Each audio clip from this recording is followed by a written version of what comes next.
Chapter 3. 1. How a soul is to exercise meditation. 2 through 8. What inconvenient practices and methods therein are to be avoided. 9 through 14. What orders are positively to be observed. 15. The grounds of these advices. 16 through 22. Further special instructions to the same purpose. 23. A particular way of meditation in Blosius. 1. Intending now to set down more particular instructions and advices how and in what manner a soul, by her choice or profession aspiring to contemplation, ought, in order thereto, to practice the lowest and most imperfect degree of internal prayer, which is meditation, I will first show such a beginner what he is not to do, that is, what practices and orders he is to avoid. 2. And next, how he is to behave himself in the exercise thereof. 2.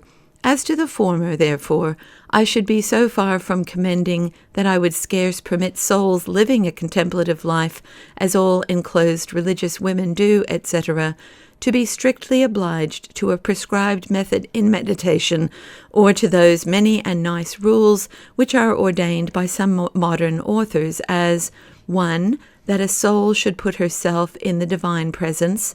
2. That she should make acts of contrition. 3. That she should select points of meditation. 4. That she should consider them in such an order, with such framing of representations of the persons, times, places, postures, etc. 5. That thence she should draw motives of good affections. 6. That thereupon she should draw petitions. 7. That afterwards she should make purposes. 8. That thereto she should adjoin thanksgiving. 9. Moreover, that she should have a list of imperfections or faults committed the day, etc. before, and make expunctions of faults amended. 10. That in conclusion she should make an examination how her meditation hath been performed, to the end she may give an account thereof to her spiritual director, etc. 3. It is far from my intention to speak against the use of such methods and orders among those where they were first invented and are still practiced, for they may well enough agree with their institute, which is far more active than contemplative. But among solitary contemplative spirits, such orders are indeed a disorder, and a nice observance of such ceremonious methods would be more distractive and painful than the simple exercise itself, and particularly the expectation that an account is to be given of one's thoughts during meditation would afford more business to a soul than the mystery on which she meditates, so that she would be more solicitous to give satisfaction to her director than to perform her duty to God, and therefore Saint Teresa, with just reason, complains against those directors which fetter and encumber their disciples' minds with orders and rules which require more attention than the matter of the prayer itself. 4. How to meditate profitably, though not curiously, is quickly and without much difficulty learnt by such as are fit for it, but to observe all the said prescripts is both difficult, uncumbering, and unprofitable, being indeed little better than a misspending of the time, I mean for souls tending to contemplation. 5. Moreover, in meditation, I would not tie the will that it should not go beside or beyond the understanding. On the contrary, my advice and request is that the will, so it be carried towards God, should be suffered to go as far as it can, and that scope should be given to any good affection, not caring whether such affections be pertinent to the present subject to be considered on at that time, upon condition that the soul find that she bestows herself more efficaciously on God by such affections than by those which would properly flow from the present motives considered. 6.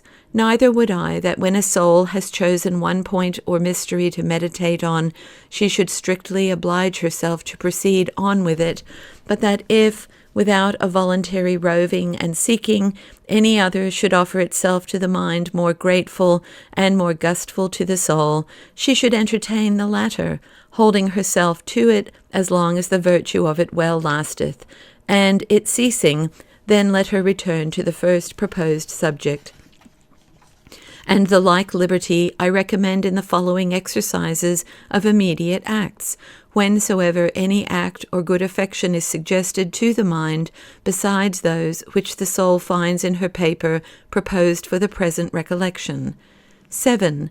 Notwithstanding, in case that the new matter or affections occurring be such as that it doth feed some overabounding humour or passion in the soul, as fear, even of God himself, tenderness, shedding of tears, scrupulosity, or dejectedness of spirit, etc., I would by no means permit a soul to entertain her mind with such matter, because she will thereby only plunge herself more deeply into nature and immortification, and not at all purify her inordinate affections. Such souls, even in the beginning, ought not to choose such matters for their prayers, and much less ought they to be permitted to quit other good matter for that. This advice extends likewise to the exercise of immediate acts of the will, forasmuch as concerns the matter of them. 8.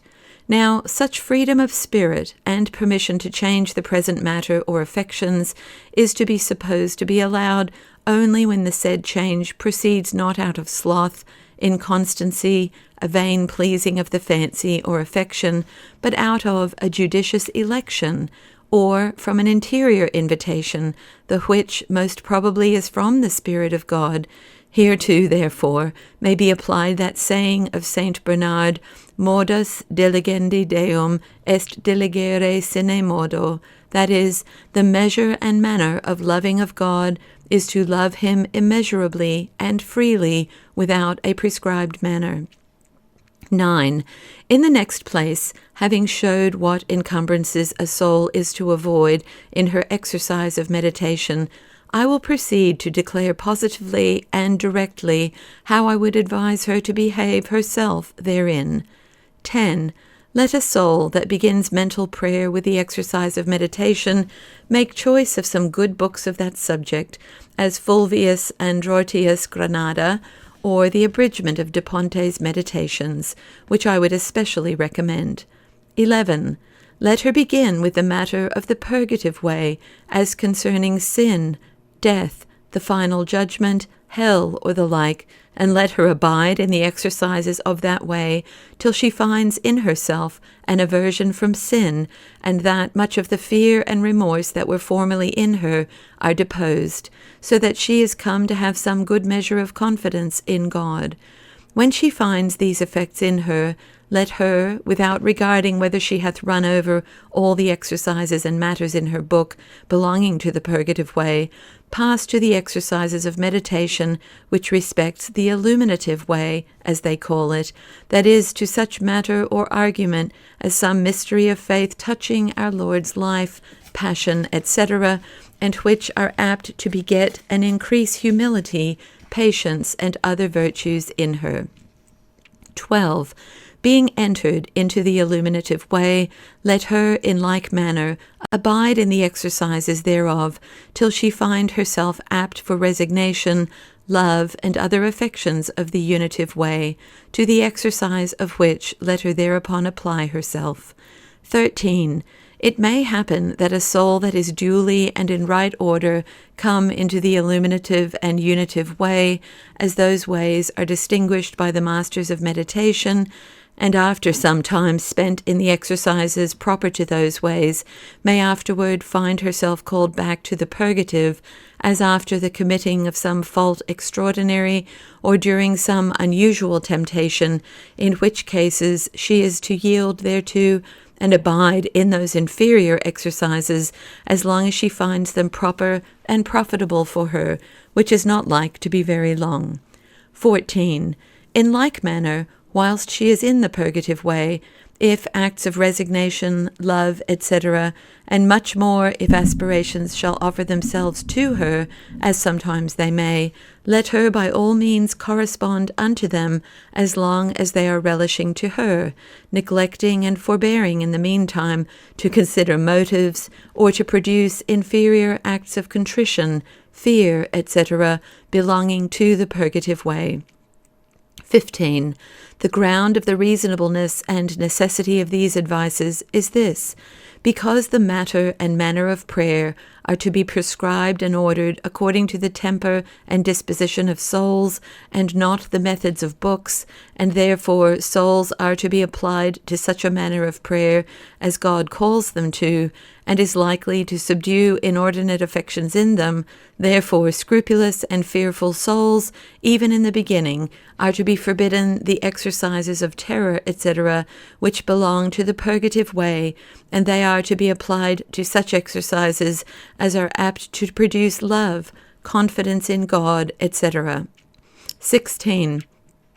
For some short space before a soul begins her exercise of meditation, let her look upon the book, and therein peruse the points that she intends to meditate on, or rather, indeed, those points are to be thought upon and provided beforehand, that is, overnight for the morning meditation, and after dinner for the evening. So doing, she will be less to seek about them, and better employ the time appointed for her exercise.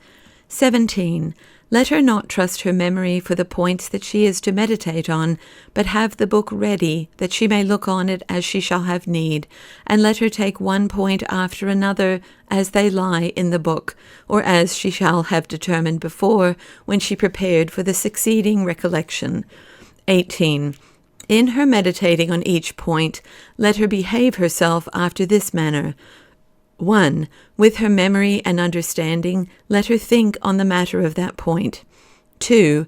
Out of which let her draw a reason or motive by which the will may be inclined some way or other toward God.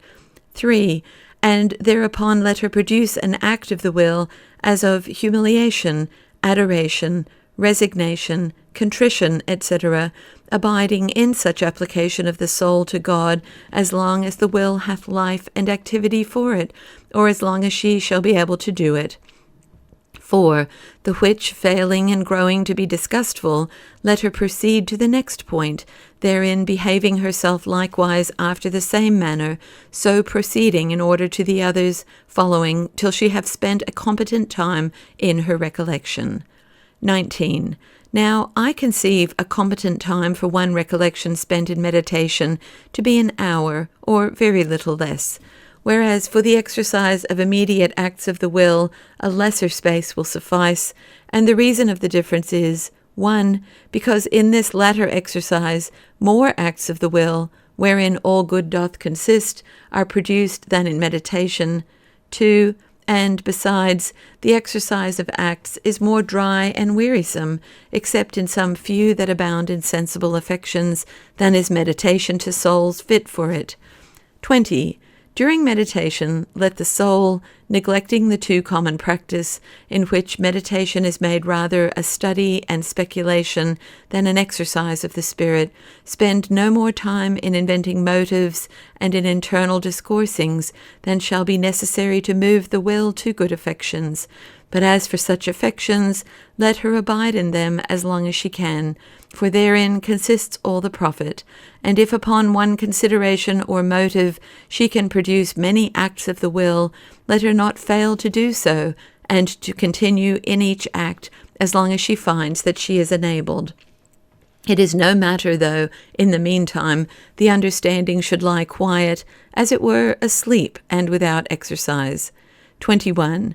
Indeed, in souls which have an effectual call to an internal life, their meditations will have little study or speculation in them, for after a short and quick reflection on the matter, mystery, or motive, they will forthwith produce acts of the will, and their consideration of the matter is not so much by way of reasoning or inferring, as a simple calling to mind or thinking on a subject, out of which the will may produce some act or other answerable to the point reflected on by the understanding. and this sort of meditating is proper for many ignorant persons, especially women, which have not the gift of internal discoursing. 22. A soul that practices meditation will find that at the first she will, during one time of recollection, stand in need of many points to be thought upon and of many motives to produce affections. But in continuance the will become so well affected as fewer points will suffice to employ it in producing good affections and purposes, which will take up almost the whole time appointed for the recollection, and a soul being come to this state will be ready and ripe for a more sublime exercise of immediate acts of the will. 23. Another way of meditating like unto this, and proper for persons of good wills, is that which is recommended by Blosius, and seems to have been his own practice, which is, without much discoursing to represent to the mind any mystery to which the soul has an affection, as our Lord's agony, or ecce homo, or his dereliction on the cross, etc., and to regard him in such a state with as much tenderness of affection as may be, exercising short acts of love, compassion, gratitude, etc. Moreover, he advises a person to endeavor, yet without much straining or force used, to preserve this object present to the mind all the day after, and to perform the daily employments as in our Lord's presence. By this means a soul will come well prepared with a tenderness of heart to her recollections, and so will have little need to spend time in employing the understanding.